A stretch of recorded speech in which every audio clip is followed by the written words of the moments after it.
Okay. Hello, hi, good afternoon, everyone. Thank you for joining us today. My name is Dian Septiari. I'm a journalist at the Jakarta Post. Welcome to JakPost Up Close.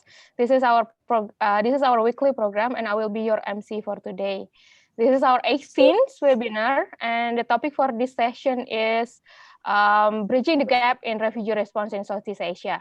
So, well, we will have to start like in this year, in the middle of hundreds of things that we need to worry about this year. The issue of refugee have been resurfaced with hundreds of refugees talking the perilous journey around the Andaman Sea. Nearly 300 refugees arrived in North Aceh, but dozens have died at sea. Well, however, in true 2020 fashion, the problem has just become increasingly complicated due to the coronavirus pandemic, as countries have closed their border and to stop the virus from spreading and contain the subsequent socioeconomic impact. Now, our webinar today aims to address this problem and identify what are the gaps in the refugee response in our region. But before we start, I would like to explain some of our agenda today. We have a very great panel session with very distinguished speakers, which will be opened by Pak Febrian Ruddyard, the Foreign Ministry's Director General of Multilateral Cooperation. We also have speakers, Pak Achsanul Habib from the Foreign Ministry's Director, Pak Habib, who is the Director for Human Rights and Humanitarian Affairs, Mr. Indrika Ratwati, the UNHCR Director for Asia Pacific, and Mas Haryo Mojopahit, the General Manager for Advocacy at Dompet Dhuafa. We would like to say that we also invited Australian Ambassador for People Smuggling and Human Trafficking and Senior Official and Co-Chair of the Bali Process, Lucian Manton, but unfortunately she is not available today. But worry not, because I'm sure that we will have a very lively discussion today, which will be moderated by our editor, Tama Salim. Now, speaker will give a talk and presentation for approximately 60 minutes, and after that, we will be having question and answer session. So we encourage you to submit any question you might have during the talk show and the panel discussion, and you can use the Q&A feature in your Zoom app, which should be placed down the bottom center of your screen. I would like to remind you that today's webinar will be conducted in English, but you can access the simultaneous interpretation provided by our team. We will have our colleagues Hikmat Gunawan and Dio Suhendra as the interpreters today. You can hear it by clicking the Japanese channel in your Zoom interface. So, once again, thank you for participating in our webinar. If you want the Jakarta Post to contribute more to this public discourse, subscribe today on the jakartapost.com/packages. I will share the link in the chat box as well. To start our activity today, I'd like to invite Mas Tama. Please, Mas Tama. Thank you, Dian, and a good afternoon, everyone. Welcome to the 18th edition of the Jakarta Post Up Close webinar series. So today I will be your moderator, and we will be focusing on the theme, bridging the gap in the refugee crisis response in Southeast Asia. First of all, I would like to thank all of our speakers today for sparing some time from their busy schedules to discuss this very topic, as well as the post-webinar team for setting up this great opportunity to begin with. Most importantly, though, we thank our audience for tuning in with us today. As Dian briefly mentioned earlier, we will be highlighting efforts in handling refugees in the region, particularly through the multilateral initiatives such as the Bali Process, which is currently the biggest anti-people smuggling forum across the Asia-Pacific. We will take a closer look at how the Rohingya refugee crisis has become the region's largest concern and a regional concern, so this is important, and that it takes collective leadership to bring an end to the desperation that has led to many refugees becoming stranded at sea, and which in turn has countries scrambling to avoid taking up responsibility, unfortunately. To kick things off today, we have Pak Febrian from the Indonesian Foreign Ministry, the Director General for Multilateral Cooperation. Thank you for being with us today, Pak. Thank you. Pak Febri. Yes. Yeah. Pak Febri will be speaking on Indonesia's role in the multilateral refugee crisis response. So I think I won't want to take more time off from you. So without further ado, the floor is yours, Pak. Well, thank you, Mas Tama. for giving me the floor. And I think I would like to thank Mr. Indrika Ratwati for being able to join us, as well as Pak Haryo Mojopahit from Dompet, Dhuafa, General Manager of Advocacy, as well as my colleague Pak Habib, Director for Human Rights and Humanitarian Affairs, and then for yourself, Mas Tama, for bringing all of us together in this forum. And I really again would like to appreciate Jakarta Post for organizing this webinar of bridging the gap in refugee response in Southeast Asia. I appreciate this effort to engage with the refugee issue as a part of the irregular migration topic. And you know, at its core, migration often millions of people opportunities to improve their lives abroad. Yet in recent years, we have seen a rise in the forced migration and displacement due to several reasons. Mostly external factors, Mas Tama, such as economic crisis, conflict, violence, persecution, climate change, and geopolitical uncertainties as well. And based on recent UNHCR report, Pak Indrika can correct me if I'm wrong, as far as July 2020, almost 80 million individuals were forcibly displaced worldwide, and 26 million of them are refugees. Half of them are children. In Southeast Asia, 1.1 million refugees were originated from Myanmar. And as a country of transit of migration, Indonesia pays great attention to migration as one of today's most challenging issues. Our commitment is reflected in our engagement at the regional and global level. Together with Australia, we initiated the so-called Bali Process on people smuggling, trafficking in person, and related transnational crime back in 2002. And the Bali Process then has grown from being a modest regional consultative process into a valuable forum for consultation that deliver tangible results, and also serve as an essential platform for interested countries to share and solve challenges together. With 49 members currently, the forum has developed its capacity to enhance regional cooperation with the member and non-member countries alike, and also international organizations aimed at preventing irregular movement of people as well as addressing problems associated with it.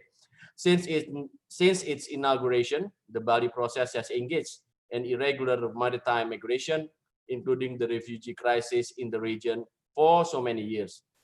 For example, in 2017, a large-scale irregular movement in the Myanmar-Bangladesh border triggered both co-chairs to conduct the first ever in Bali Process Consultation Mechanism. It facilitated constructive dialogue between members of the Bali Process steering group and affected countries. And then since then, we continue to put this issue as one of our priorities through one of it is the Good Offices Outreach by the senior official co-chair to Myanmar and Bangladesh back in May 2018 and November 2019.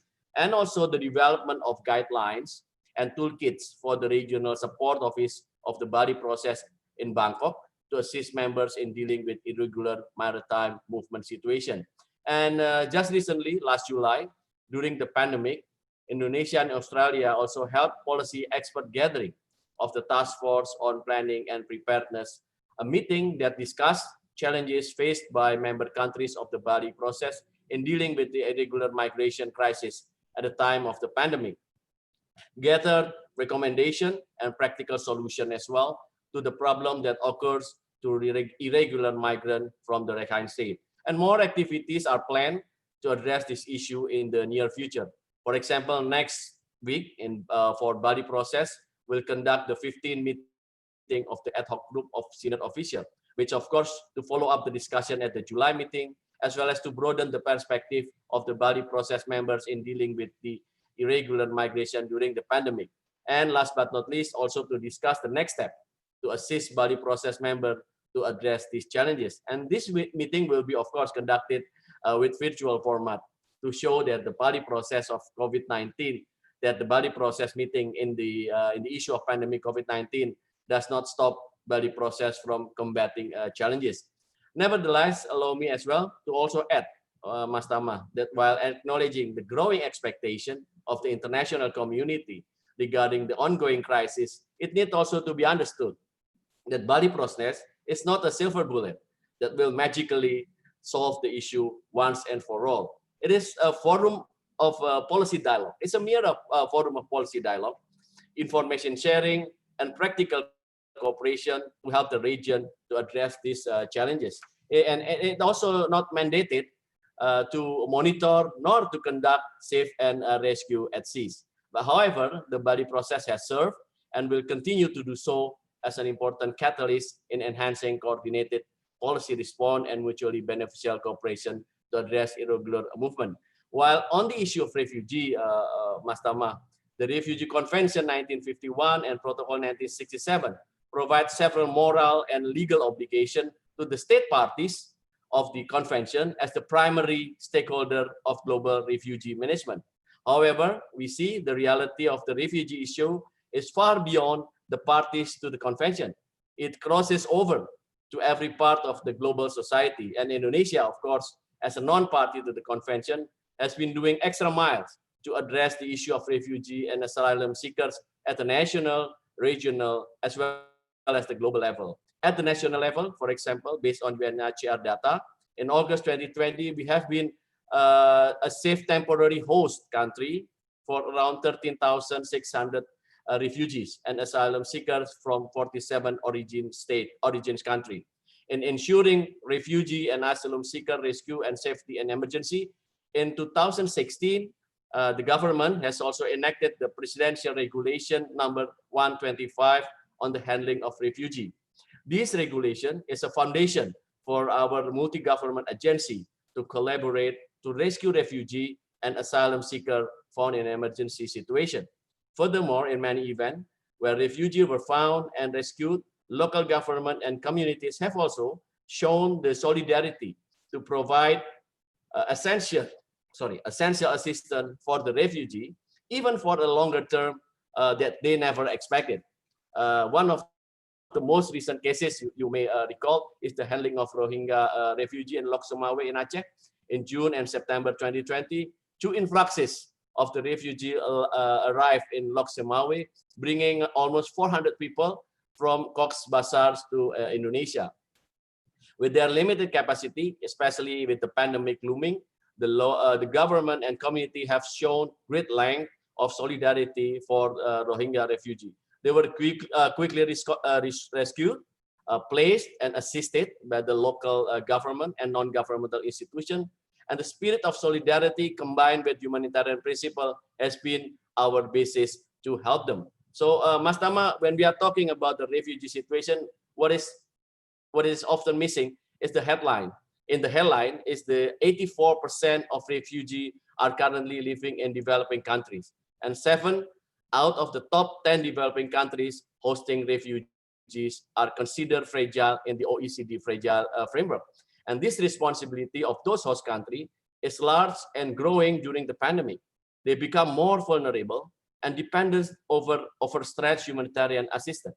Despite this, host countries continue to provide protection, shelter, healthcare, education, and livelihood support for refugees and the communities to host them. With this fact in mind, international cooperation and equitable burden sharing ever more vital, particularly the implementation of the state commitment to international law. In our view, creating sustainable, dignified, voluntary, and safe repatriation is a root cause that needs to be addressed by the origin country. Meanwhile, third country must implement their commitment to the resettlement process. Unprecedented challenges need unprecedented responses, Mas Tama, and more learning from each other rather than naming and shaming. More cooperation instead of turning back ours against each other. I believe that only through better understanding, we will be able to find a better solution. And I think this is all the one I want to say with you. And thank you so much for your kindness to give me the time. Thank you very much, Febri. I think I'll try to quickly summarize for our audience what you just said. We've seen on the one hand, economic crises, conflict, violence, climate change, pushing people to migrate irregularly across the region. And Indonesia is in the middle of that map of transit, I suppose. We are a country of transit, but we are committed to responding and protecting these refugees. And so we've also co-developed with other countries a platform, the Bali Process, for not just problem solving, but also among these countries, but also among interested parties. So that it in itself, I think, is an interesting aspect of this collaboration. And then, of course, you say that 84% of refugees are being hosted in developing countries. This is something I have to agree with. We have not put enough emphasis on in our reporting everywhere. And so the importance of that is that without these resources, especially during the pandemic times, I think these countries will have a hard time going forward in continuing to answer the humanitarian call to protect these refugees. So thank you for that, Pa Febri.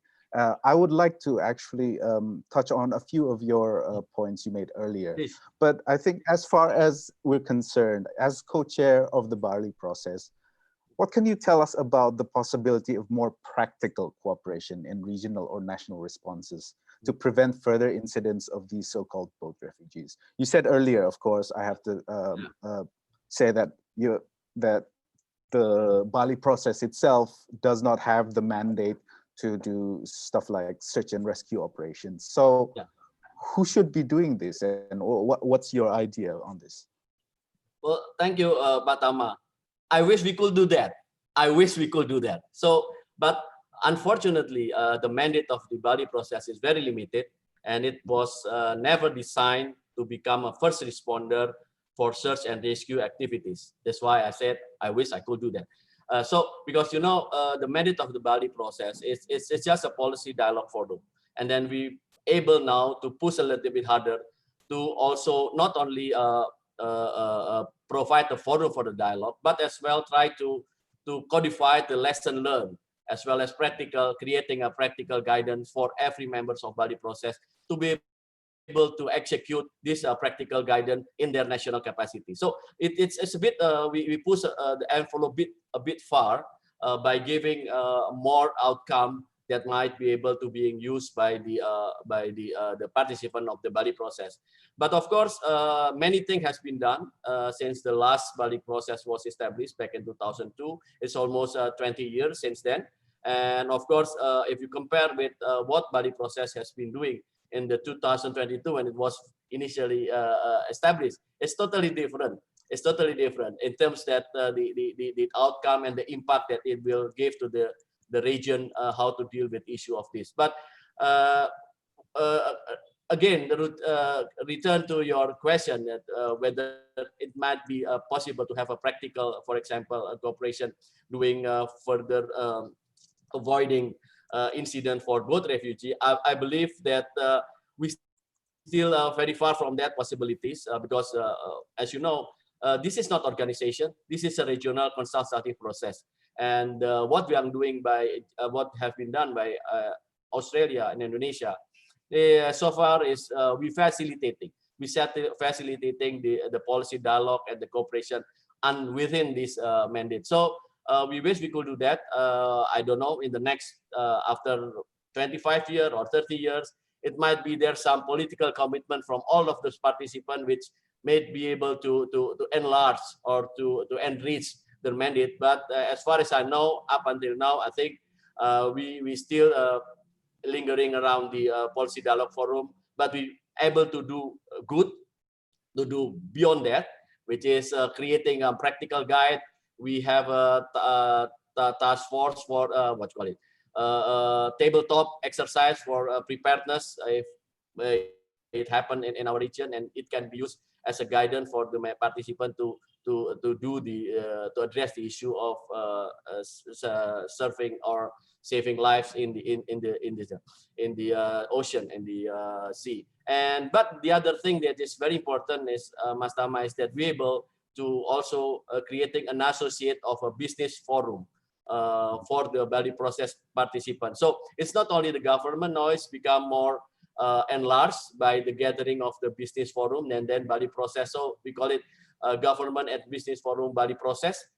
So, but it's more on the issue of human trafficking, the other mandates of the Bali process compared to what we're doing for the refugee issues. Okay. Okay, I understand that there has been a lot that has been done in the past decade alone. Even in the 2016 ministerial statement of the Bali process, there was this acknowledgement that things had to change, things had to be, a bit more streamlined so that the nation states can respond better, quicker, faster to an unfurling crisis. At the time, what came out of that was the consultation mechanism, which you said. And it was triggered during the 2017 humanitarian crisis in Rakhine State in Myanmar. Is there any reason to believe that this mechanism can be used again, triggered again, perhaps from just the occurrences of this year? Yes, I think in working method speaking, we have the so-called consultation mechanism that can trigger by the co-chair, both co-chair, based on their observation on the related situation in the region. If they think they have to initiate a meeting, because sometimes in Bali process, if not with this consultation mechanism, what if you going to organize a meeting? It has to be structured, it has to be scheduled, and it has to be structured. So it is a minister meeting, it's a ad hoc group, some meeting, some for the more steering group meeting. But by having consultation mechanism, the meeting can be initiated at any time under the discretion of the co-chair. So this for procedurally speaking, it's a new thing. It's you can say it's a progress of the Bali process that not at any time, if deemed necessary by the co-chair, both co-chair, we can start initiating the so-called consultative mechanism. It's really a bit a loose procedure. You could invite all of the steering group, or you could invite a broader, a larger community like the ad hoc group, or you could invite all of the member participants of Bali process. It really depends on the assessment of the co-chair. But the point is, at any time now, Bali process has been equipped to be able to initiate a meeting to discuss with the member of Bali process and also the affected countries on the issue of the Rohingya. You tell us that it went back in 2017. We have initiated that, and now I think at some point we might be able to do the same thing again if the need arises. Very good. Thank you very much, Pak Febri. So there are a lot of moving parts, as far as I understand, that needs to be pushed in order for the to get the ball running, so to speak. I think we can definitely look into that later on in our discussion. But for the time being, I'd like to thank you, and we should carry on now. Let us move on to our other panelists for today's discussion. So thank you, Pak Febri. Our next speaker is a colleague of Pak Febri's, who is in charge of the more technical aspects of Indonesia's humanitarian response. Pak Achsanul Habib, Director of Human Rights and Humanitarian Affairs at the Foreign Ministry. Thank you for coming and being part of this webinar, Pak. So I understand Pak Habib will be elaborating on the humanitarian aspect of the collaboration that Indonesia has with the UNHCR, NGOs, and all these other, I guess, partners in protecting refugees. And this includes, of course, through the Bali process. So I would like to give the floor to you, Pak Habib, to do your presentation. Thank you very much, Mr. Tama Salim, dear colleagues, panelists, Pak DG Multilateral, Pak Febrian Ruddyard, and Pak Indrika Ratwati, as well as Pak Haryo. It is a good opportunity, I think, for us, for Indonesia to present what we have done in the refugee issue in Indonesia. I have a presentation this afternoon. Basically, the presentation is going to be provided you all the participants with what the situation at the global level and what Indonesia is preparing to, as well as what is the challenge and how we look forward to deal and manage the refugee in Indonesia, particularly with the cases in Aceh province. Would you please someone to provide the presentation?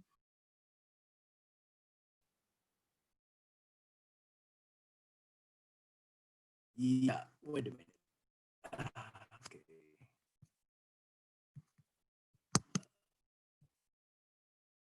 Okay, sorry. Okay, I have difficulty to see my display now with the presentation. Wait a minute.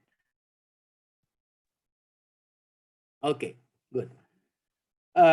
Yeah, well, my presentation is actually going to describe what Indonesia and the situation of refugee and how Indonesia can approach the refugee issue in the basis of humanitarian.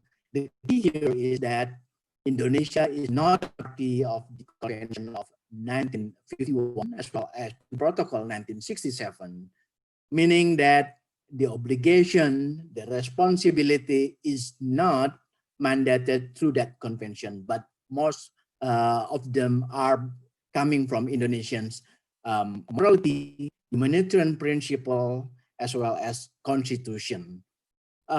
Let's start with the next slide, please.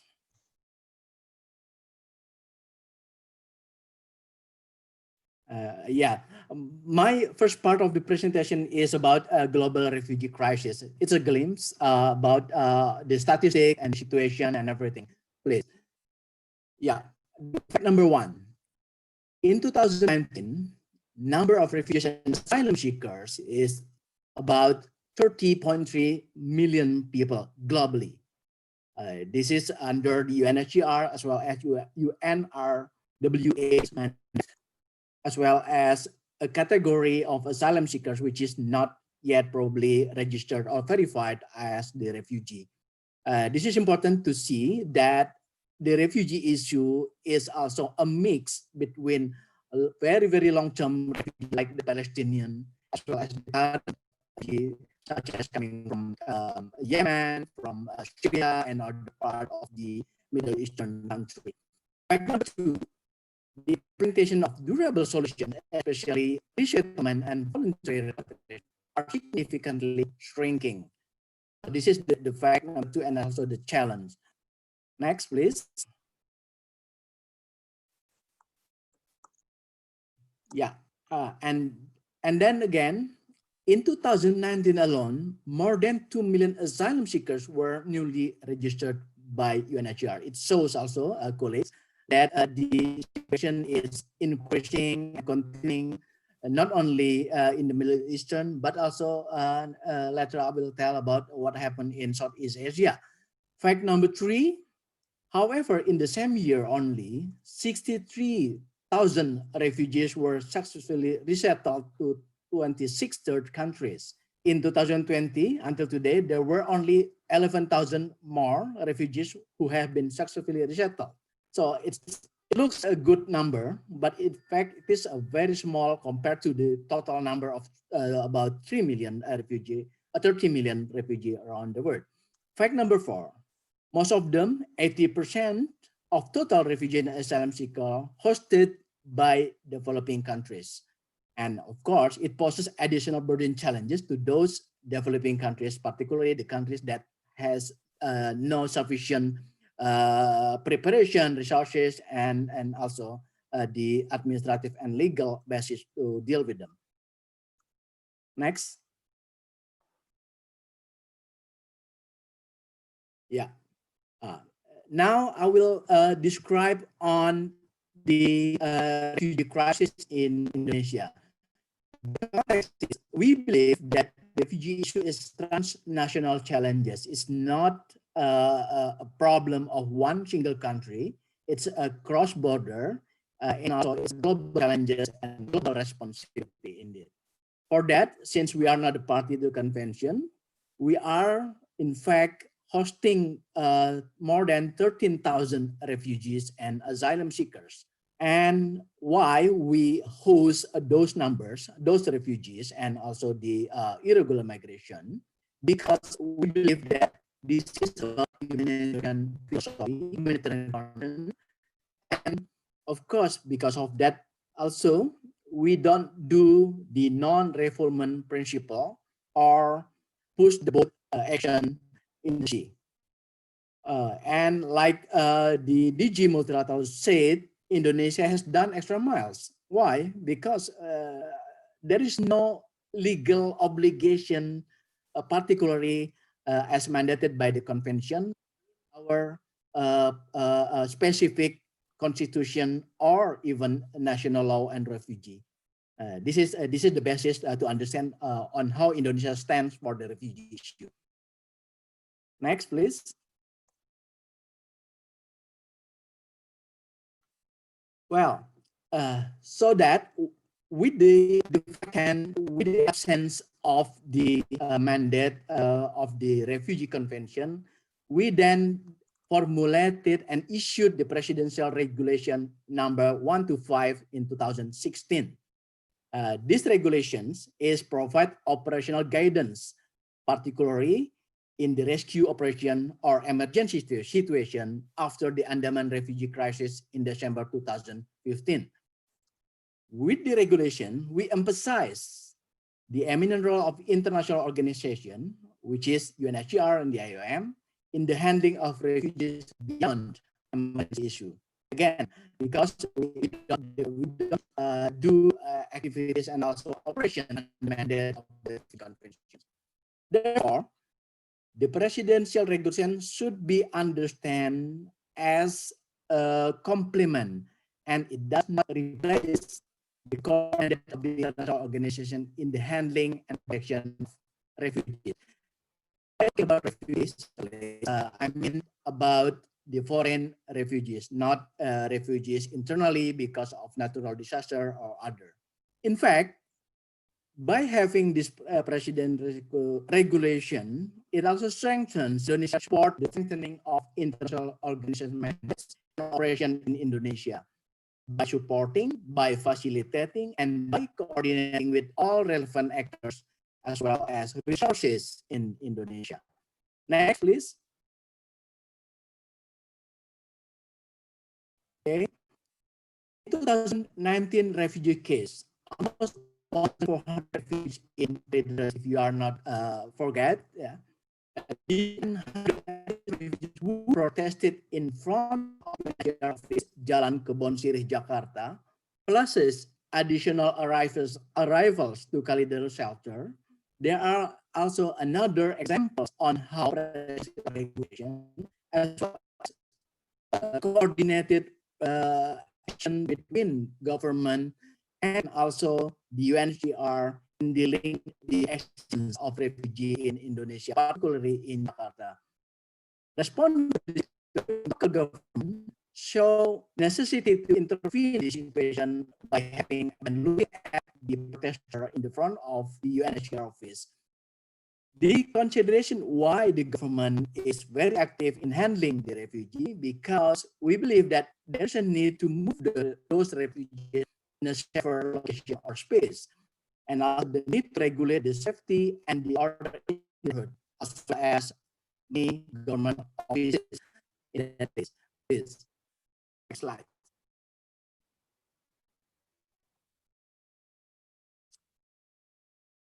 Yeah.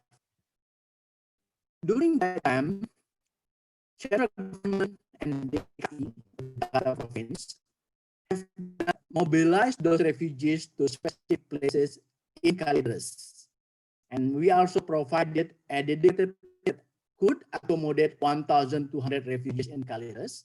And we supported the basic needs of the refugees, including food, clothes, water, and sanitation, as well as electricity, all funded by the local resources. However, after more than a month, the resources provided by the local government were exhausted. This is very understandable because in the local budget system, there is no special allocated budget for refugee. They provided support by the natural disaster and social assistance budget in their total budget. So this is also a complicated and problem for the local government. With the situation that they have already exhausted with the service, we also organize a support by inviting private sector like Lipo groups as well as other NGO and Bank Merah Indonesian Red Cross to manage the situation. Next slide, please.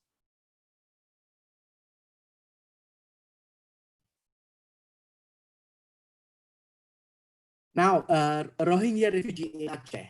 We have almost 400 refugees from Rohingya in Aceh. It's also handled by the government in Aceh, particularly in Aceh Utara and Lok Sawi. But again, with the potential to save them from the emergency situation and put them in a very safe shelter, and also gather various assistance hand in hand with the NGOs, including Dompet Dhuafa, in supporting the fulfillment of their basic needs. Next, please.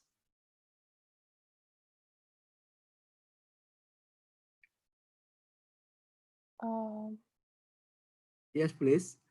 Pak Habib, mohon maaf Pak, ini sudah hampir habis waktunya, bisa di wrap up sedikit, disimpulkan lagi presentasinya Pak, waktunya tinggal sedikit lagi. Okay, I understand. I have actually so many things to present, but with the consideration of very limited time, I will wrap up what we have done by giving a chance case in Lok Sumawe, Aceh. In Lok Sumawe, Aceh, we found that the support of NGOs, the contribution of the local task force is very, very significant. They are dealing with the refugee by local resources, and also they have also problems with the continuation of logistical support. And this is a challenge actually, because of, again, there is no mandate regulation with relevant to the Convention of Man, and also the mandate of the UNHCR. The issue of long-term logistic support is a big challenge. So this is a case that probably our colleague from Dompet Dhuafa will also tell you about this thing. But again, one thing I need to highlight that, again, for Indonesia, presidential regulation is not designed to replace the Convention of Refugee.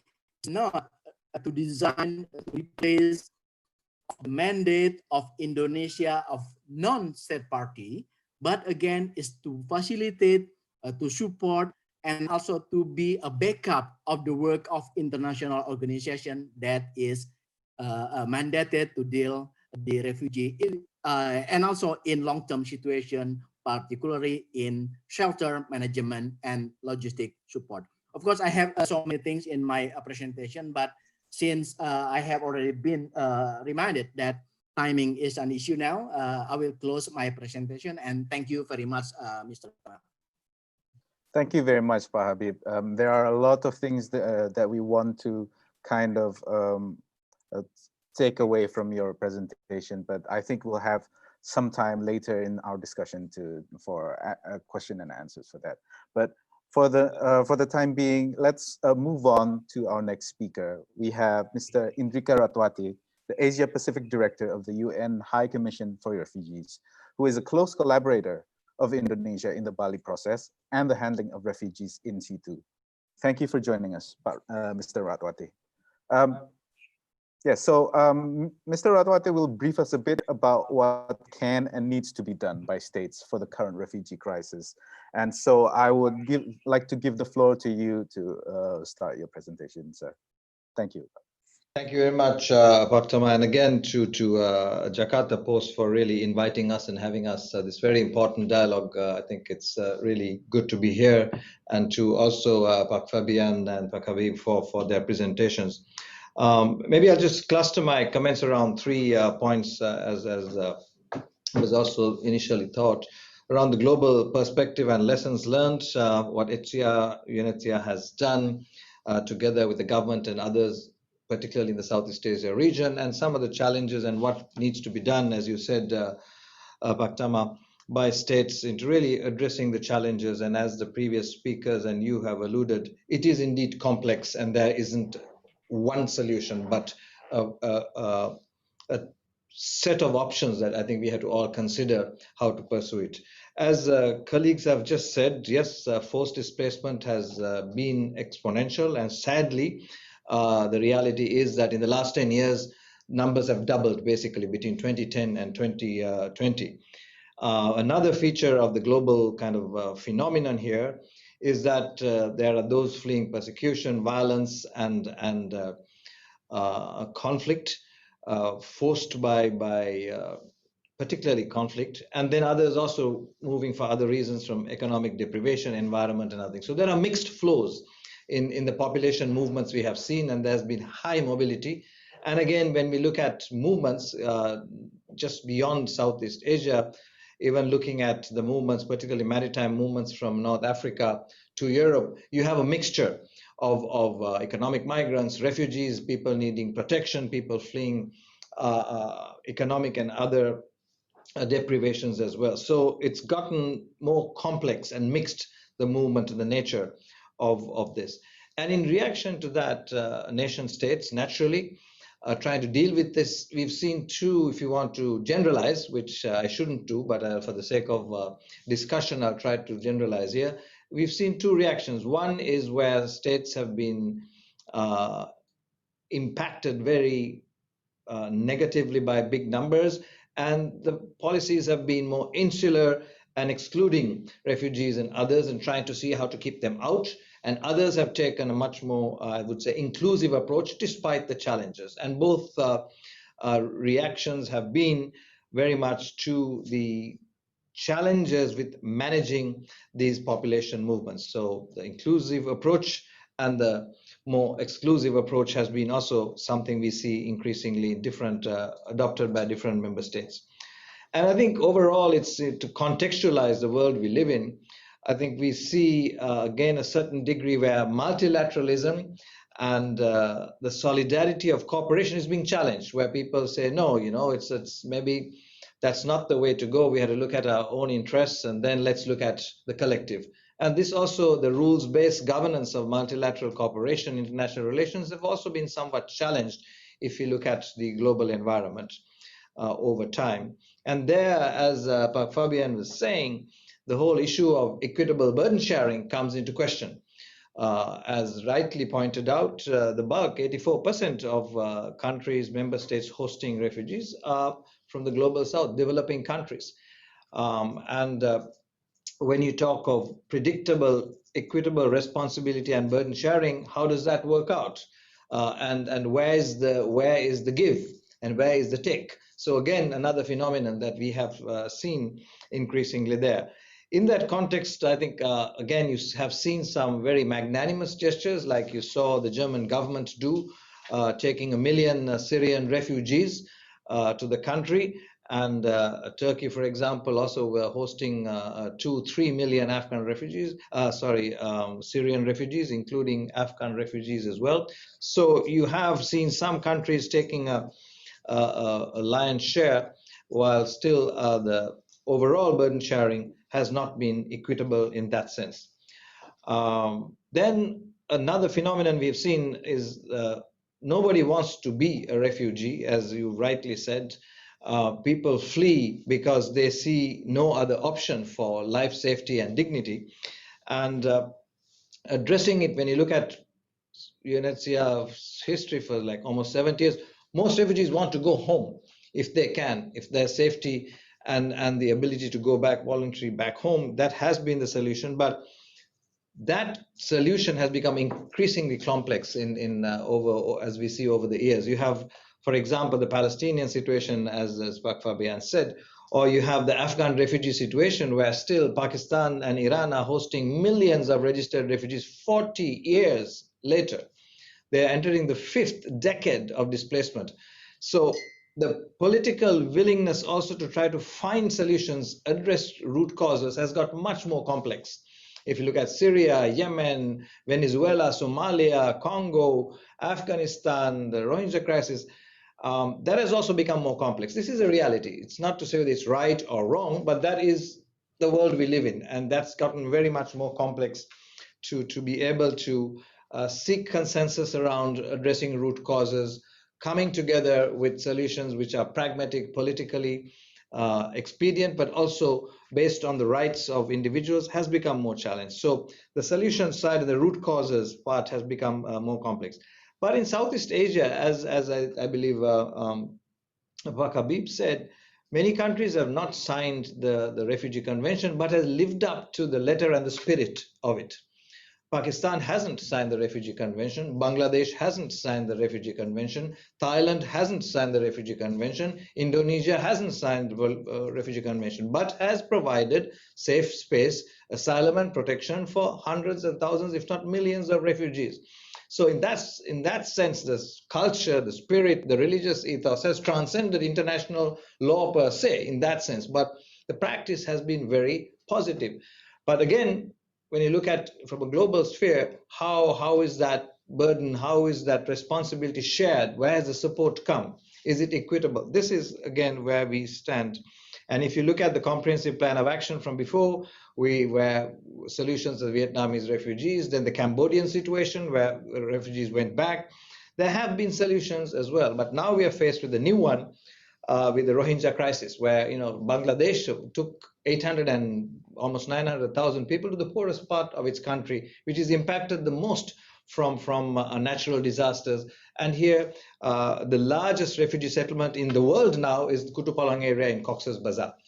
And 3 years down the line, the pursuit of solutions has not yielded what we would have liked to see, the creating of conditions for voluntary, dignified return back to Myanmar. So this is the root cause, which is now creating a lot of frustration, a lot of hopelessness amongst people. And then when people lose hope and dignity, people move. It's a natural thing. You and I will do that. And this is also part of the reason where people then undertake perilous journeys by boat. They know that loss of life is going to happen. The awareness raising has been done, and the people know what happens when you go with these traffickers and smugglers to try to seek another pasture which is more favorable for a dignified existence. They know what it is. But the law, we see that even this year, over 2,000 people took to boats, and we've seen the loss of life of almost close to 200 individuals. And if not for Indonesia right now taking, for example, the first boat in June and in September, that humanitarian gesture alone saved so many lives. 30 people are supposed to have perished in that boat, which is in the high seas for 6.5 months. And this in and of itself says, why is it only Indonesia? Should it only be Indonesia that takes people? Why is the burden sharing? One boat went to Malaysia and one went back to Bangladesh as well. So I think here, this has been some of the challenges at a global level, compacted by COVID, which I'll come to in a minute. So quickly to some of the initiatives that UNHCR tries to do, I'll try to focus on the region here, try to address the root causes. And there, I think, first part is to obviously help host countries like Bangladesh manage this huge influx, or Pakistan and Iran 40 years later trying to manage them, support the government, support the host communities, and support civil society in these countries who do the lion's share of the work, as was just highlighted with the amazing response from the local government and the host communities in Aceh. It's amazing. It's amazing what has been done. If that's not compassion, if that's not reaching out, what is? In a world where we have enough challenges.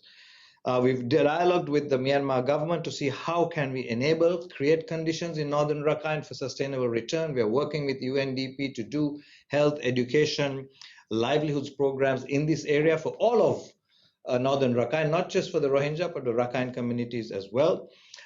Trying to work on addressing the key factors, the Rakhine Advisory Commission, Kofi Annan report talking about access to services, freedom of movement, housing and land property issues, and of course, issues of pathway to citizenship. These are root causes. So we're trying to engage also the Myanmar government, trying to support them on addressing these, because this is what needs to be done for repatriation, voluntary repatriation to be viable.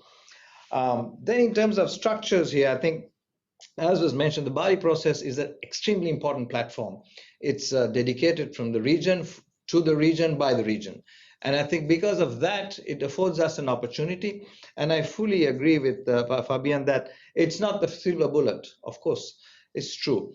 And its mandate is not to commission immediate search and rescue. But I think the principles where we came together, and I say we intentionally because UNHCR is part of it, in 2016 after the Andaman crisis, and underscored some of the points, which is enabling member states to take steps to enable responsible disembarkation, identifying people in need of protection, special vulnerabilities, ensuring that people are not forced back to a situation of persecution. These are very important principles that were codified in the declaration of 2016. And of course, the two mechanisms are the consultative body and the task force on prevention and preparedness. Again, very important tools, I think, that can be used. So yes, it is very true. It's a platform. And the collective political willingness, I think, now to use that platform in an action-oriented manner with individual member states like Indonesia has demonstrated, taking those actions and trying to address this issue of maritime movements, rescue at sea, the responsible disembarkation, I think really needs to be stepped up. And we believe that together in the Bali process, we have to try to see how best to action, as they say, walk our commitment towards action. That's really important. And the other part of the equation, like root causes, is the anti-trafficking smuggling. Sadly, we live in a world where transnational crime, and there are individuals who abuse the suffering of people and make money out of it. So how does one also combat that? How does one address this important component of the Bali process response, which is being dealt with? But I think that's something, again, that has to be done more. And in the context of COVID, maybe very quickly, we all get concerned about what does it mean. It's a public health pandemic like no other, impacting everybody. I think it also increases our sensitivity, our threat perceptions, which has led to sometimes stigmatization, worry that, oh, the refugees might be vectors of infection. What do we do? Keep them out, don't let them come. Very natural, very natural. But what we've tried to do is, and together with, just as Bangladesh did with the board, and then Indonesia did, is showing that responsible disembarkation, adequate and scrupulous public health interventions and disembarkation are not mutually exclusive. You can bring them, do the screening, quarantine them, and then still not have them as a public health threat and hazard. And that's a really important part, I think, again, in social media and things where it got whipped up, where people got very worried saying these refugees are bringing COVID, it will be a problem. That actually it can be managed, and it has been managed, as we have seen, again, in the case of Indonesia as well. And I think the government civil society partnership that has been highlighted is incredibly important, should be supported, acknowledged. And for me, it gives me great, it gives me the energy to work when I see that kind of compassion at grassroots level with organizations. People really are doing what we have put in laws and norms and state. It's compassion in action, because there is compassion fatigue in the world right now. So this is really meaningful there. So lastly, what do we need to do? I think clearly the point that was made about responsibility and burden sharing has to be instrumentalized through action. And this is what we have to do more. I believe that there's an issue always in international action of ability and willingness. One is to have the ability to do something, and another is the willingness. And I think here in some member states, the ability and the willingness has been demonstrated, as in the case of Indonesia. But I think we really need to come together with the Bali process and ASEAN states, that it's not only the responsibility of coastal states to disembark. It's a much broader partnership. It shouldn't be Indonesia, it shouldn't be Malaysia or Thailand just because boats go down that way. It should be collective responsibility to support and find solutions. And that's where the international community also has to step up. And the resettlement option, which is one option, really sadly, some of the big proponents and supporters of resettlement globally have shunned it and reduced these numbers, particularly in the last couple of years. And this has again diminished the space of burden sharing. So people can say, so why should it be only one country or two countries' responsibility? And Bangladesh says that. So we've taken 880,000 people, and this boat has gone and it comes back, and we have to take this boat back. So this becomes also very, very challenging to look at. So a regional response with the burden sharing element for solutions and mid and long-term solutions.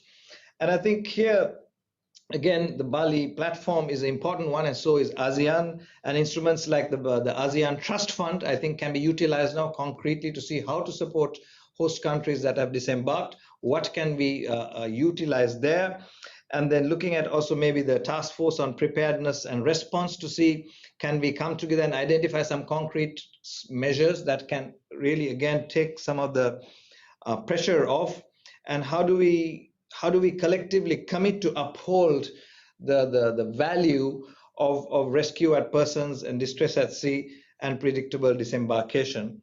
And I think lastly, as the Bali Declaration also in 2016 noted, the victim-centered, protection-sensitive approaches are needed.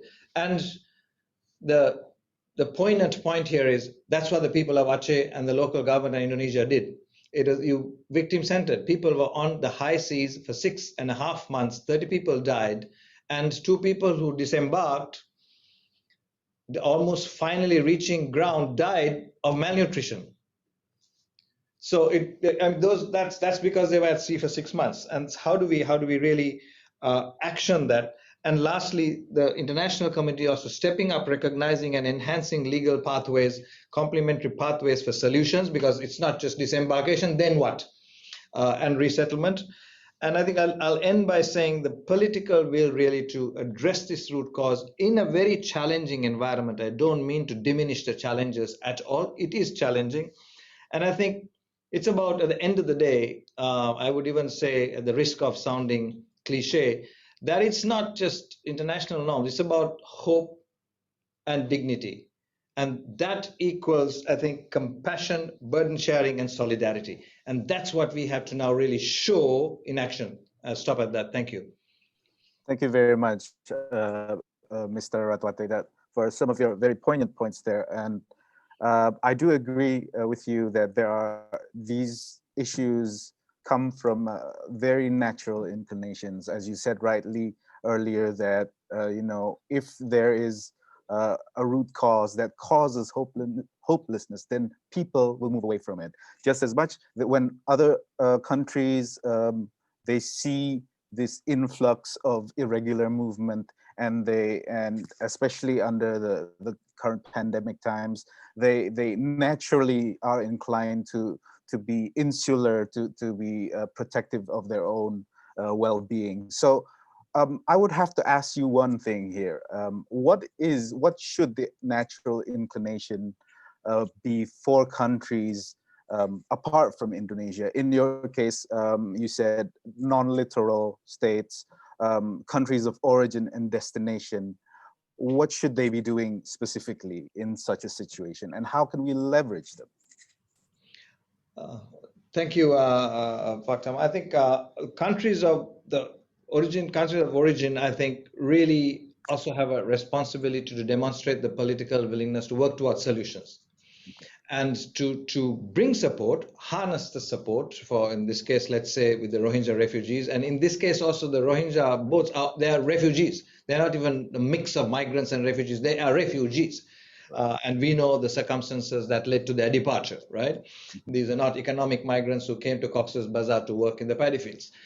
So we know that they are refugees by any stretch of definition.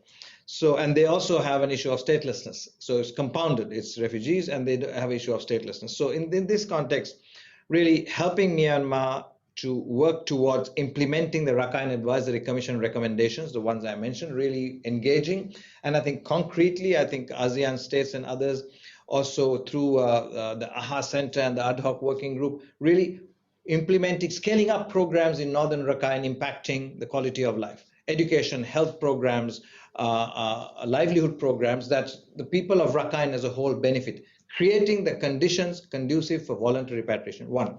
2, host country number 1, Bangladesh has to be supported. This is the poorest part of Bangladesh.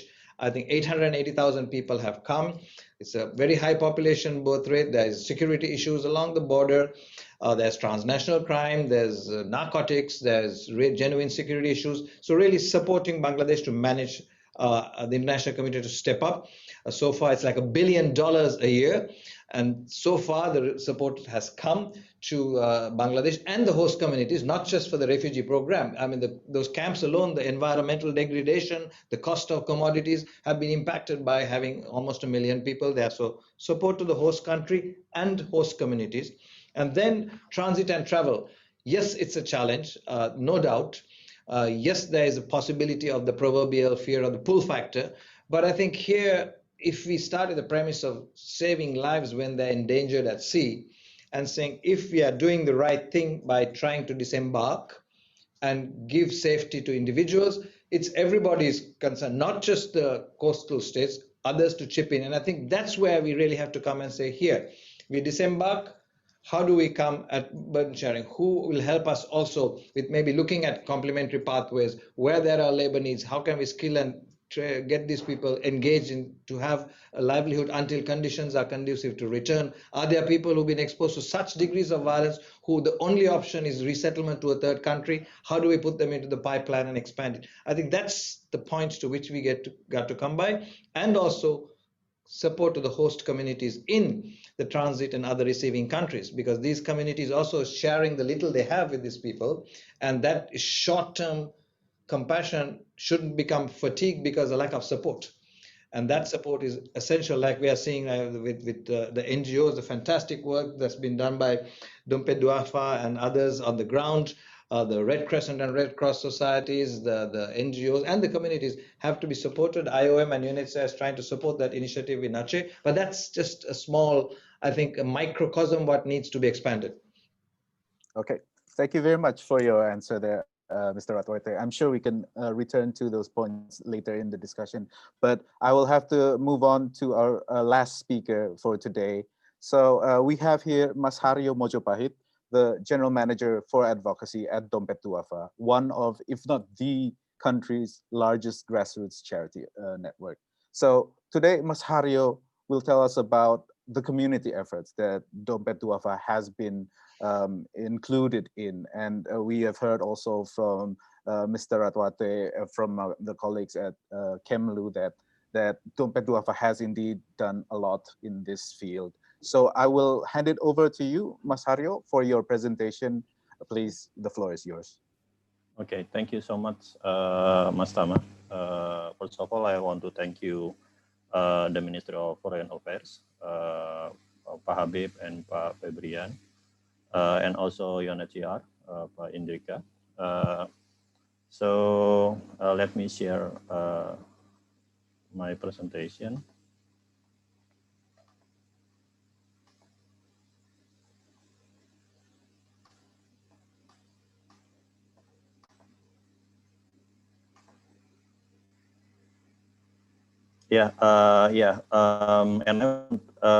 So I think that this is a great discussion,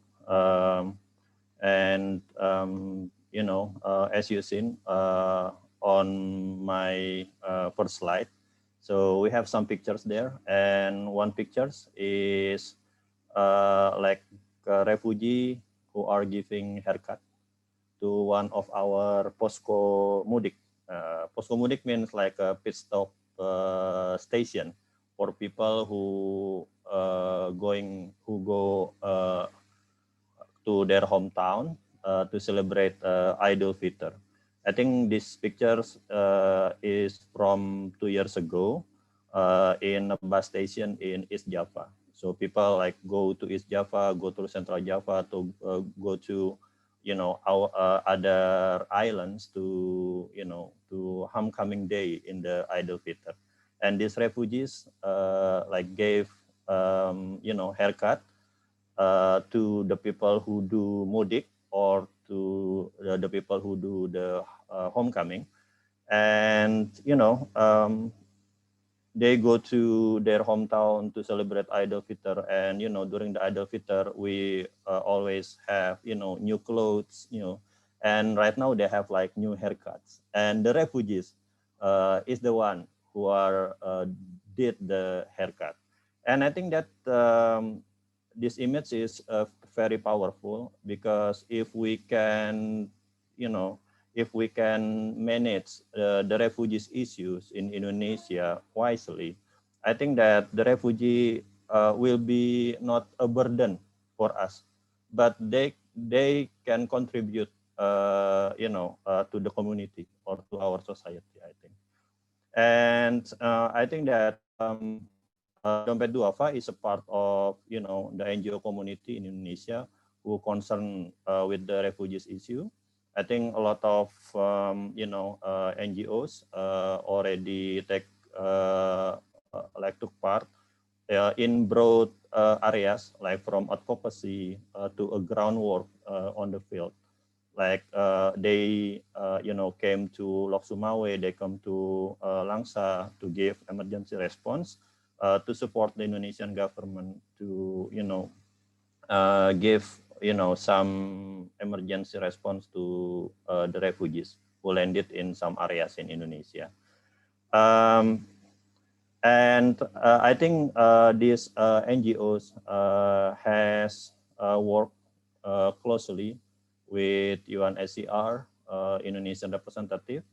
I see Bu and Maiman here, and also with the Satgas Pengungsi, or the government task force on refugees, and also with the Indonesian Red Cross and other stakeholders. So I think that Dompet Dhuafa is not alone. We have, the NGO community, and we work together with our stakeholders to do our best.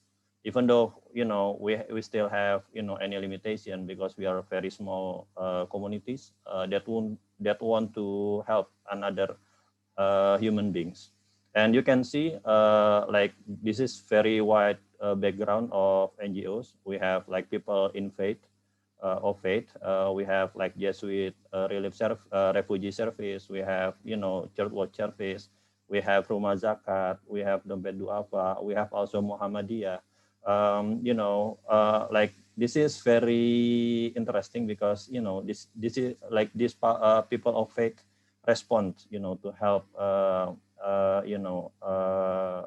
the people, like a strange people for us, but we still welcoming them. And I think that in all tradition, in the religion, I think that we should welcome strangers.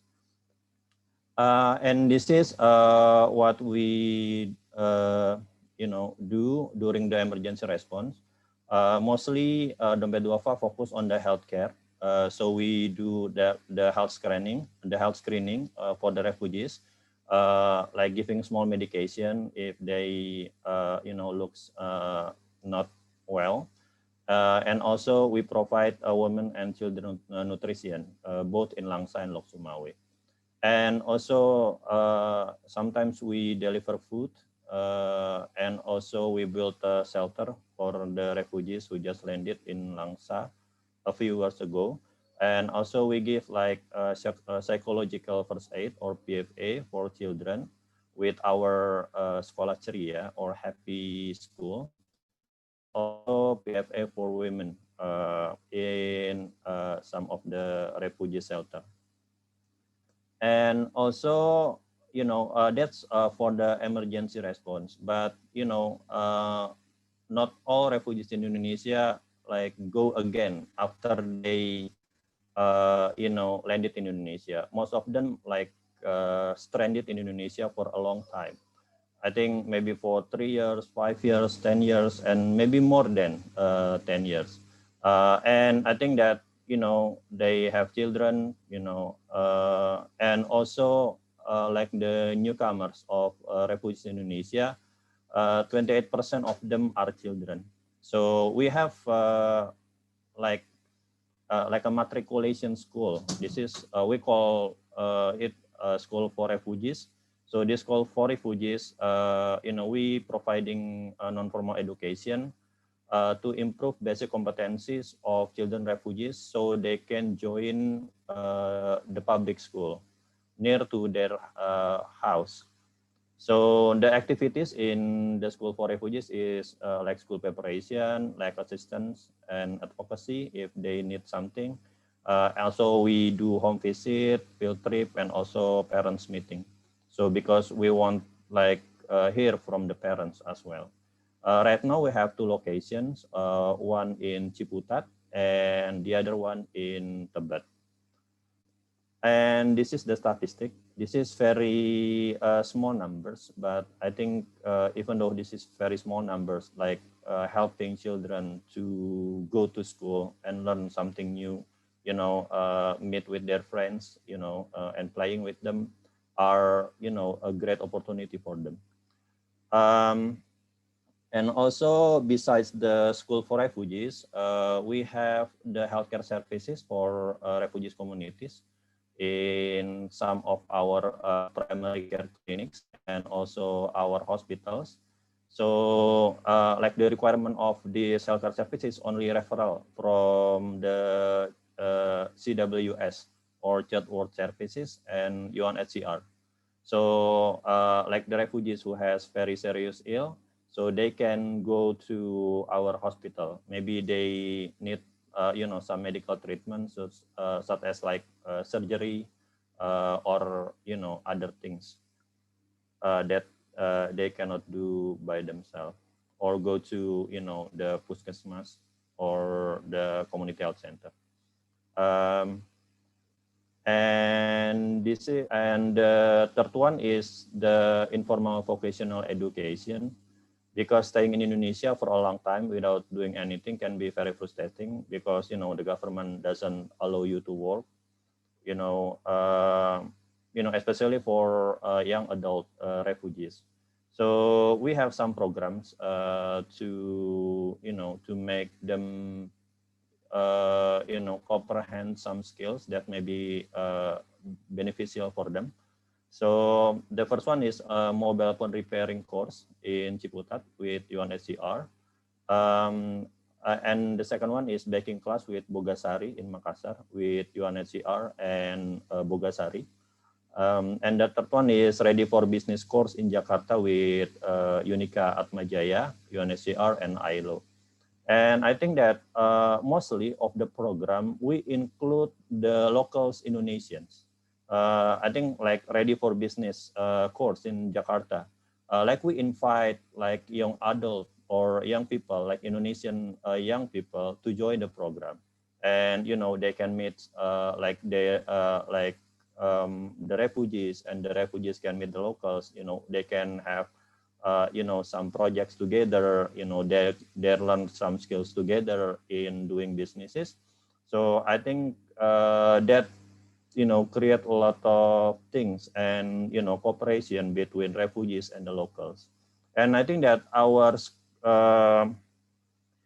school for refugees, like temporary school for refugees in Langsa, we also include locals because like the school is not only for the children refugees who landed in Langsa, but also for the locals who want to learn Arabics or pengajian or TPA, so they can go to the learning center. So the learning center like being a place for the locals and the refugees to meet and learn together. And I think that that maybe can answer, maybe sometimes like the locals are very jealous to refugees because refugees get allowance from UNHCR or from the local government, but like the locals didn't get anything from the government or from other organization. And I think that's including local in some of our programs can be a good thing to mix between refugees and the locals. And also we have a book writing. We publish a book titled "Teach Me How to Understand You." So this is like a guidelines for like humanitarian actors, especially for NGOs volunteers, so they can learn like the Rohingya language, conversational language through this book. And I think that some of NGOs right now is holding this book to assist and to accompany some refugees in Langsa and Lok Sumawe. And this is some aspiration from us from the ground. I think that even though Indonesia is not a party or to the 1951 Refugee Convention or the convention relating to the status of stateless persons, but Indonesian government has made a good progress by enacting a president policy on foreign refugees or PP 125. And I think that this is a good move from Indonesian government because, you know, before this president policy or PP 125, like the Indonesian government didn't recognize like there is like a refugees issues in Indonesia. By enacting this president policy, I think that the Indonesian government already recognized there is like refugees issues in Indonesia. But yeah, and we do understand like, you know, the president policy or the PP 125 is not the answer of the all refugees issues or all the answer of all the refugees problem. I think yeah, there's still like a gap, there's still like a limitation, but that's a good move. Then, and I think that even though Indonesia doesn't you know, is not a party of the UN Convention on Refugees or the stateless, I think that we still a party of the children protections. And I think that we have a lot of refugee children that rights to education, and also some of them like, you know, their parents giving birth of them in Indonesia, and they have right to get a proof of birth. So this is not a birth certificate actually. This is just maybe a proof of birth, like surat keterangan or something that doesn't prove any citizenship of them, but only prove that they are born in Indonesia. And I think this is very important because when they get maybe a resettlement or, you know, in other country, so they can know what that I was born, you know, the place that I was born. So I think that's a, you know, that's a important thing in our identity. And also we hope that the Indonesian government support the efforts to empower refugees by allowing them to have like a micro businesses that can contribute to the local economy. I think that when we have our Ready for Business program, there were so many you know business ideas, and they have simulated the business. You know, they sell like some products to their friends, peers on the course in the classroom, and you know, this is a good product. But sometimes, you know, they cannot enter the market because they have limitation, because the government doesn't allow them to have a job or to sell something to earn money. I think that, you know, if we can allow them to have like a micro or small business, so they can, you know, stand on their own feet, that would be great. And they will, you know, let's say they make like a cookies, like a traditional cookies from their home country. I think that they will buy, you know, flour, eggs to the local markets. And I think that if we allow them to do that, I think that, you know, they can contribute to the local economy as well. And I think that if they have a good business, so maybe they can employ locals to support their business. And I think that will be a great, you know, mix between refugees and the locals in Indonesia. And also, I think that we hope that the government can strengthen the collaboration between NGOs, government, and other stakeholders in responding the humanitarian crisis, which perfectly occurring in Indonesia humanitarian aid mechanism. I think that the main problem, like the core or the root of the problem of the refugees, is conflict in their home country. And I think that if Indonesian government can play active role to make to build a peace, maybe in Myanmar, in Afghanistan, or in other country, so I think that that will be decrease the number of the refugees. And I think right now, like the Indonesian government and Indonesian Humanitarian Alliance, we already do some. We have done a good work, maybe in Myanmar. In Myanmar, I think that the Indonesian government and the alliance already built like a market.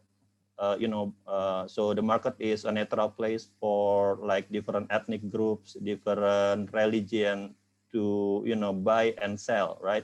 So we hope that the market can make the people in Myanmar, in Rakhine State, meet each other, talk to each other. So the tension of the conflict will be decreasing. And also we built some schools in Rakhine State. Like the schools, like the students are from different ethnics, groups and religions, and also the teachers and the principals and assistant principals are from different ethnic groups and religions. I think that's a good thing. And I think that this school is not only built by the NGOs. I think one university, like the Universitas Islam Negeri Syarif Hidayatullah Jakarta or the UIN Jakarta, one of the university in Indonesia, they also support this cause to build like some schools in Rakhine State in Myanmar.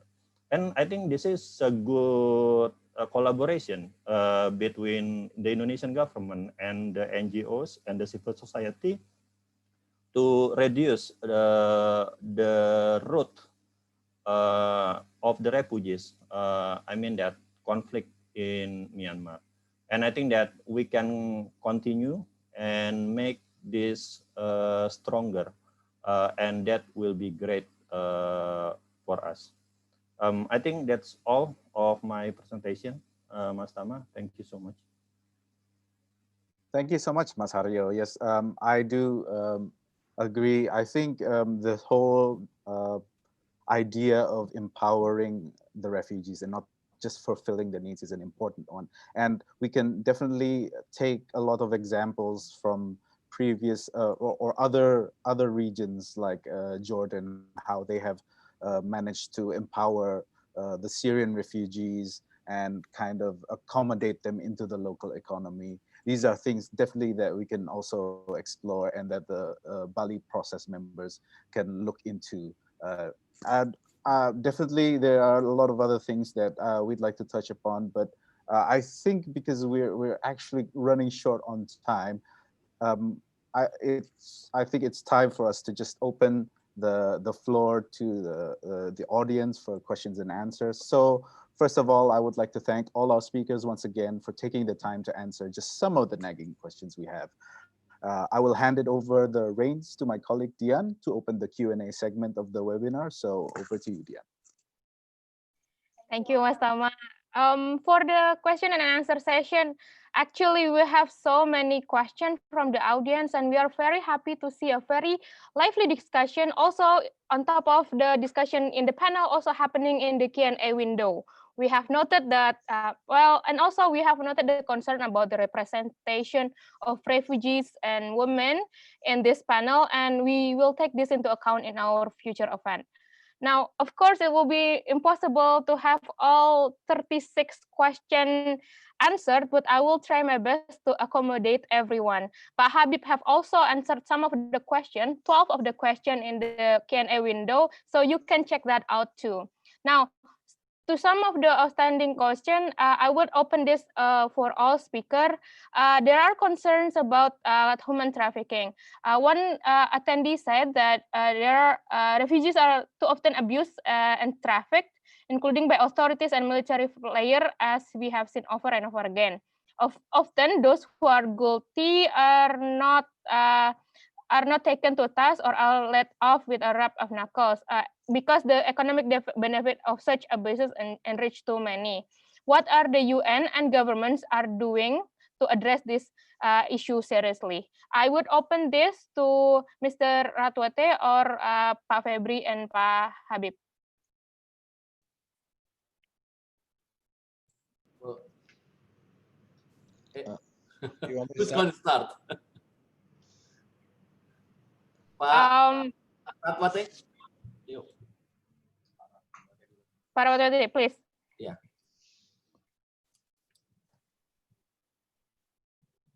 Well, okay. If I may start, just to clarify some confusion. Okay. Let me start by focusing of what been doing by the Bali Process. In fact, Bali Process, the mandate of Bali Process is one other from the issue of refugee or people smuggling. We also dealing with the issue of human trafficking. And this is exactly the thing that the court basis of the Bali, one of the court basis of the Bali Process. So what we are doing, as you know, the Bali Process now is, like I mentioned, is a forum for dialogue, policy dialogue. So what we are doing in Bali Process is compare notes with other participants, for us be able to create or to help other Bali Process participants has a strong national legislation on the in combating human trafficking. As you know, Indonesia has a very progressive and very strong, very robust law on the human trafficking. We call it tindak pidana perdagangan orang, which is very progressive because it goes beyond the Indonesian jurisdiction, but it can also be used to bring the case to the act of human trafficking in jurisdiction beyond Indonesian jurisdiction. So this kind of thing that we found it is very useful for us to have a Bali Process. That's one thing. And secondly, I think if we talk about at the global level, you know that there's a transnational organized crime convention by UNCTOC, which has 3 protocols. One of the protocol is the protocol on the human trafficking, and it was the base as a basis for the cooperation among countries in the UN to be able to work together to combat human trafficking. So I think you will never have a limited sources of platform for cooperation, even at the global level, regional level. I think the ASEAN, they have also this kind of platform for cooperation, and as well as the national legislation, we have a very strong national legislation. So this kind of thing that we have to see, where we need to see how world, be it in the at the regional level or national level or global level, it's a very much equipped with the issue of how to combat with the human trafficking. That's one thing. But secondly, also the most important thing is the cooperation between the country itself in implemented this regulation or this platform for cooperation. This need to be enhanced from time to time. It also need to be promoted from time to time. That because sometimes what being seen as the human trafficking in one country, sometimes it doesn't seem the same thing in the other countries, because sometimes in the issue of human trafficking, you will see also the country of origin, the country of transit, as well as the country of destination of this practice. So this kind of thing that make Bali Process is more relevant to how we deal with this together, but still in the forum of the policy dialogue. But now we'll be able to increase a bit more. But of course, if you talk about the international cooperation, you have to remember that it's a cooperation among the sovereign state. It's a cooperation which, if you bring benefit, if you bring added value into the cooperation, that other country will also have the intention to join in. But if you don't offer them some benefit, or you don't offer them some incentive for you to deal with this particular issue, then nobody will even consider to be part of this platform for cooperation. That is my answer, Mbak Dian. Mr. Ratwatte, do you have anything to add on this point? Yes, maybe just to complement what Febrian basically covered the whole issue. Just on the smuggling and trafficking, what we try to do together with partners and IOM in refugee camps and settlements is first and foremost raise awareness about the perils, the existence of trafficking and smuggling networks, talking about what has happened to people, showing the numbers, the perils of embarking on these journeys, because some people are aware, as I was saying in my presentation, and still try to go out of desperation. There are those who are trafficked as well, but some people try to go to seek family reunification, or others with quite a cognizance of what happens. So that's one part of it.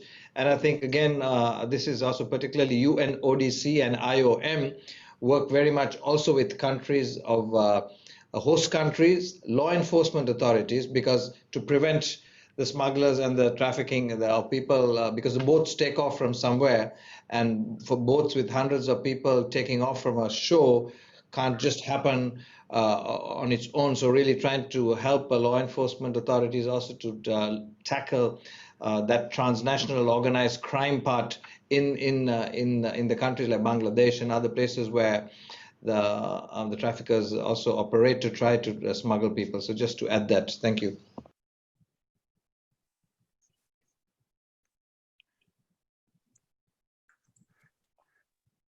Okay, thank you very much.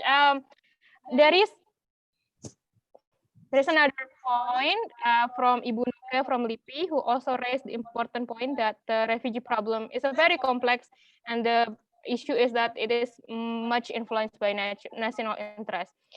She said that we shouldn't depend on sign or not, and there should be a policy at global level how to find a way out, because there is a global compact. And he asked us how the global compact is applied in this issue. Does anyone have a comment on this? Mr. Ratwatte or Pak Habib or Pak Febrian or Mas Haryo? Yes, Pak Habib. Let me take a chance on it, Ibu Dian. Yeah, I agree totally with the comment of Ibu Nuke regarding the situation where the issue is not about signing or not signing. The issue for Indonesia is about humanitarian principle to help the people, to help the asylum seekers, irregular migrations, basically in the emergency situation after sailing for months on the sea. That is why Indonesia helping them. But then again, the humanitarian issue is not to be misinterpreted as Indonesia is safe haven for people smuggling, for taking a lot of refugee, because we have a regulation, we have a constitution. This is why, in the absence of mandate under the Convention of 1951, we are working with the international organizations. And in this case, of course, the situation is not enough and not sufficient by having only a cooperation within government and the IOs. And it's not also can adapt to the latest recent dynamics in the global scheme. That's why we have the Global Compact on Refugee, or GCR. For Indonesia, GCR is a forum, is a new commitment, a renewal commitment of global community to handle the issue. Through this GCR, for us, there are two element points that we have always raised in many occasions. First is that to the countries that becoming a state party to the convention, please come back again to your obligation, to your responsibility to fulfill your mandates in helping this global challenge. Second one, to the international organization that related to refugee and irregular migration, please again working together with many developing countries, 86% of developing countries that is now handling in a very poor condition to the refugee. So by having these two elements, the GCR is important for Indonesia's position because the commitment cannot be only on the paper. The commitment supposed to be elaborated more on the actions. And this is the case in Indonesia, that please, we don't talk about narrative, we don't talk about good statement, but please join us, giving us assistance, and also sharing the burden with the transiting countries like Indonesia to handle the refugee. I heard so many reports and complaints from the local government, particularly, that they're becoming taking the burden alone. So they said to the government, the central government, that is it about burden sharing or shifting the burden to the local government? So this is a very serious question. That's why, again, we always raise our main elements in the GCR about coming back again to your commitment in handling the refugee. I think that is my answer. Any speakers want to add on top of that? Okay. I will ask another question from who states that resettlement in a third country is the solution preferred among refugees in Indonesia. And many refugees in Indonesia are experiencing longer transit in Indonesia. Longer transit due to the policy shift in countries, including Australia. The problem of transiting refugees and asylum seekers is not political priority in Indonesia, as opposed to other countries like in Australia. This can be seen from Australia's increasing restrictive immigration policy. I would like to ask Pak Febri or Pak Habib, has the central government really thought of pushing Australian government to lift its ban on accepting refugees who are registered with the UNHCR in Indonesia? Pak Febri or Pak Habib? Yes. Let me try to answer, and then Pak Habib can add some more just to make it clear. In fact, we are not in the business of pushing other countries, but we just to try to remind the parties to the convention to really help their commitment, because ratifying the convention means that you have your commitment. It's not only the commitment of government, but the commitment of countries. That's why ratification is very much important procedure or process. So it means that you not only bound the government, but also bound the countries, bound the people. So it has a very deep meaning. Become the parties of certain conventions. That's one thing. And secondly, I think what we are doing now, I think I'm really glad that you have the title of this, the theme of this discussion is bridging the gap of the refugee response. So it's all about bridging the gaps. Now in a country, in the world, you can differentiate between parties to the convention and non-parties to the convention. And then in terms of how they deal with the refugee, you can divide it into three categories. Country of origin, country of transit, and country of destination. And they all have the differences. They all have the gap in their national legislation that not allow them to do whatever they like. So even though we like to do all the good things, but our regulation, our commitment, our national legislation not allowed us to do that. Not to mention about the capability of our national budget, which is designed based on our commitment or on the law of the government. So that's where the gaps coming. So when we talk about how to deal with this refugee issue, it's about how for us be able to fill in the gap, try to shorten the gap between those criteria of the country. I know that's why at the global level they come the Global Compact for Refugee. We're not talking again about what is your legal commitment or your legal obligation, but we're talking about how for us in our respective national capability and our respective legal obligation to international convention or treaty to be able to solve this problem together.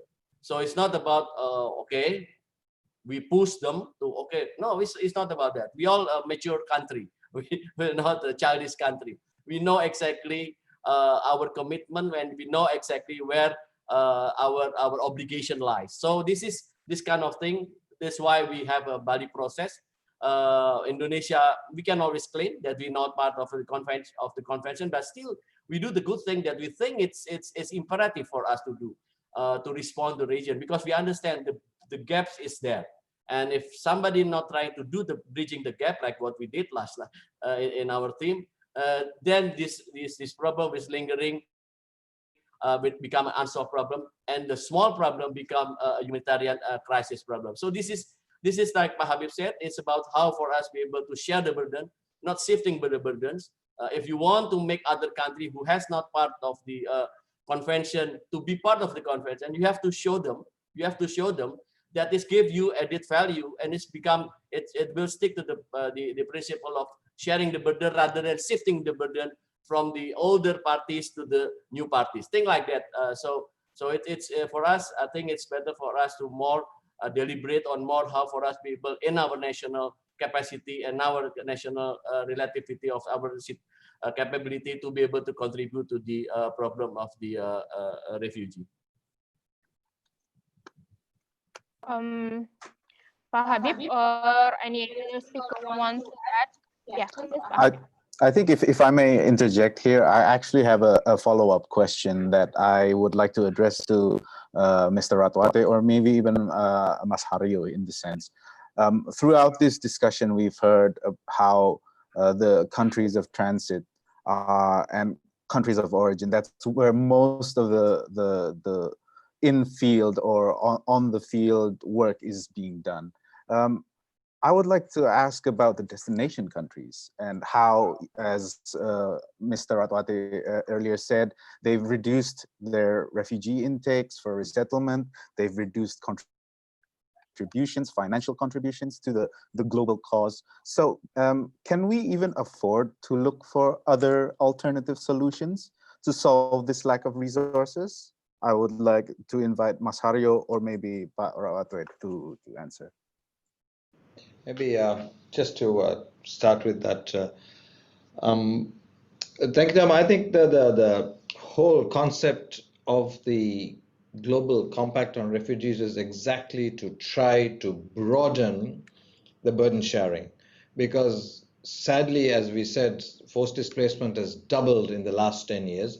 So humanitarian challenges and issues have exponentially increased.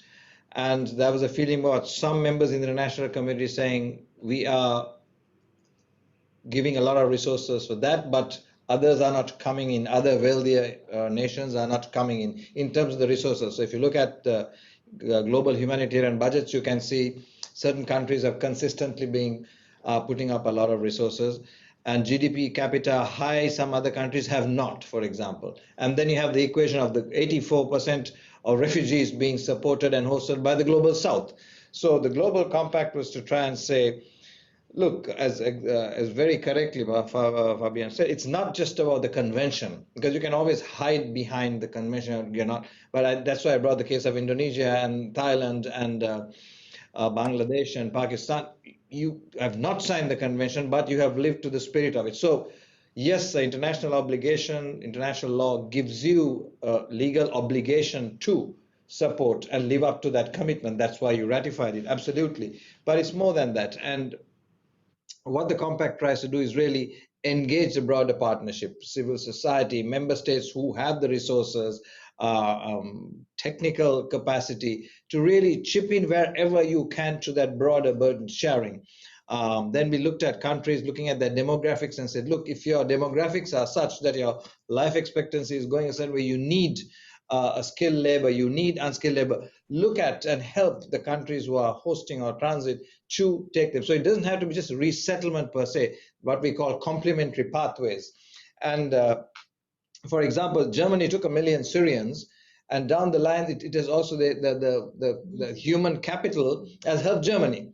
So yes, they took 1 million people in need, but it also supported. So I mean, there are ways to, I think, address this. So the Global Compact really tries to expand it. And sadly, resettlement, which is one of the solutions, one of the major countries who was the largest contributor to resettlement positions because of its current government position, has dramatically reduced that number. And this is a member state which traditionally was very hospitable and taking large hundreds of thousands of refugees. Over the years, millions have been taken, millions have been taken. So that's why I started my discussion by saying we are in an international context where we see some inclusive approaches by some and some exclusive approaches by. So that complicates. And the last point, I think, is really to underscore the point that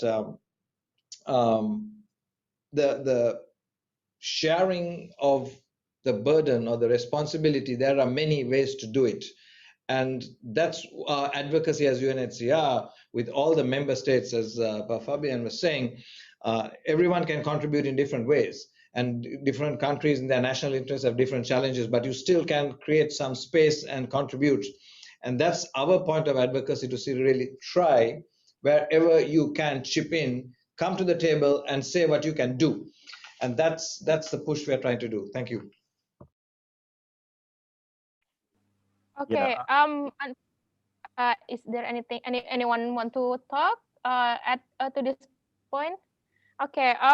We have entered the last 10 minutes of our webinar, and I would like to invite the speakers to give your closing remark if you have any. I would invite Pak Febri first for your closing remark, Pak. Well, thank you so much. I just would like to thank Jakarta Post and the team, and Pak Tama and Mbak Dian and the team for bringing this issue, because it's a very important issue. This is the issue that we see it every day. We understand that being a genuine refugee, you don't have to be jealous over them. They are much more unfortunate compared with all of us. They have been persecuted, but also it's not as that easy to define whether this person which do the irregular migration is refugee or not. And that is the works of the UNHCR. They have the capability to do the screening. So finally we can find somebody who entitled to have the status of refugee, because it's not every person that come by both. You can consider them as a refugee. So if you see we talk about the refugee, you have to make sure that you talk about the genuine refugee, which is really being persecuted. These people are not to be jealous over. And secondly, I think regardless whether we are party of the convention or not, but I think the work is there, and it's all in front of our eyes. How can you help somebody who has been in the sea for 3 months or 4 months, with some of them are dying, and then you mentioning about, oh, we're not part of convention, we're not part of not. So it's nothing about that. It's about the saving life. And I think this is really the Indonesian foreign policy to do the saving life. And I think I applauded what has been done by President Jokowi when do with the our presidential decree number 125 2016, that enable us to contribute something, even though we are not part of the convention. And I believe this was the constitutional mandate, that we values all of the human lives. And I think this is the thing that Indonesia will going to proceed. That please be noted that we should not abuse this Indonesian generosity, because I think it has to be clearly stated, because sometimes people are taken for granted with the Indonesian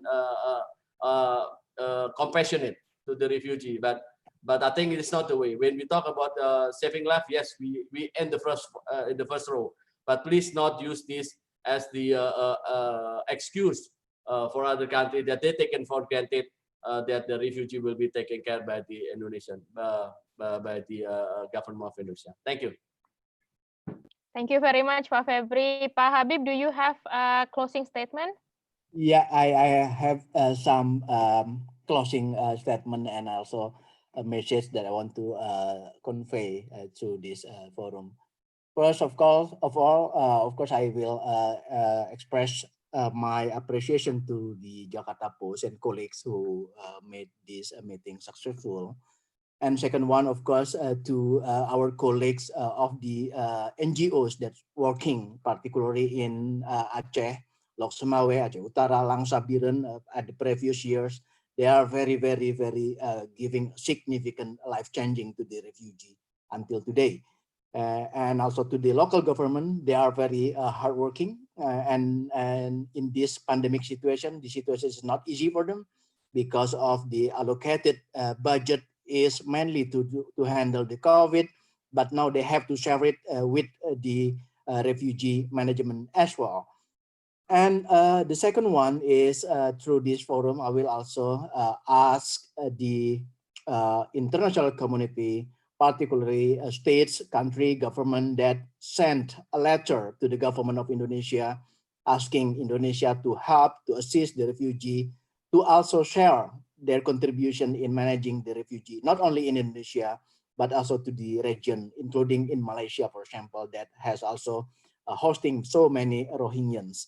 As well as to the NGOs, international NGOs, I know that, and we take note that several NGOs sending a letter to Indonesian embassies and consulate asking Indonesia to assist the refugee. But we ask them now, we have already hosting them, and then we ask them now to also contribute in the long-term management of the refugee in a more durable solution to them, not only on the paper. And again, we push the action.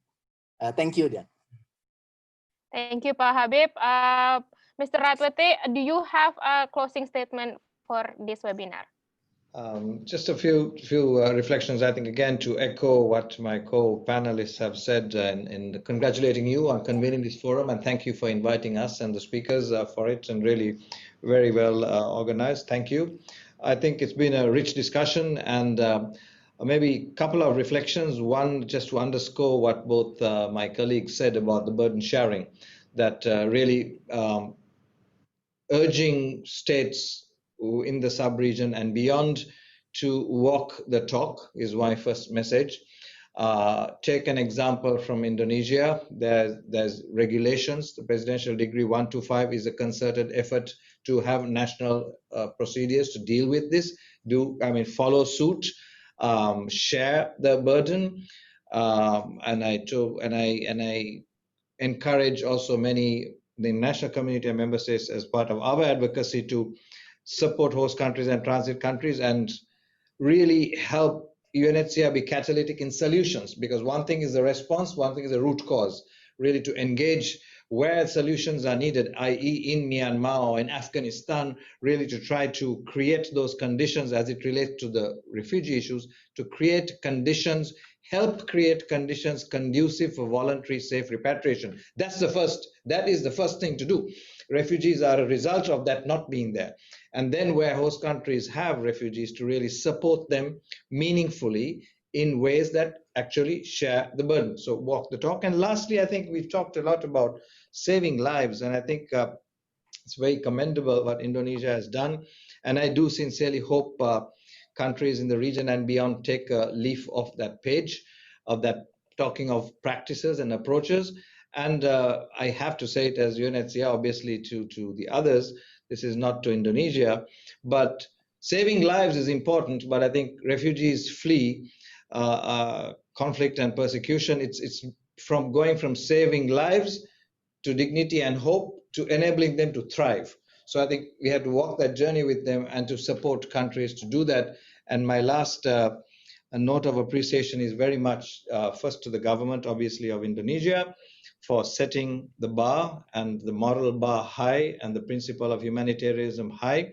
And secondly, but not last but not least, to the communities and the partners and the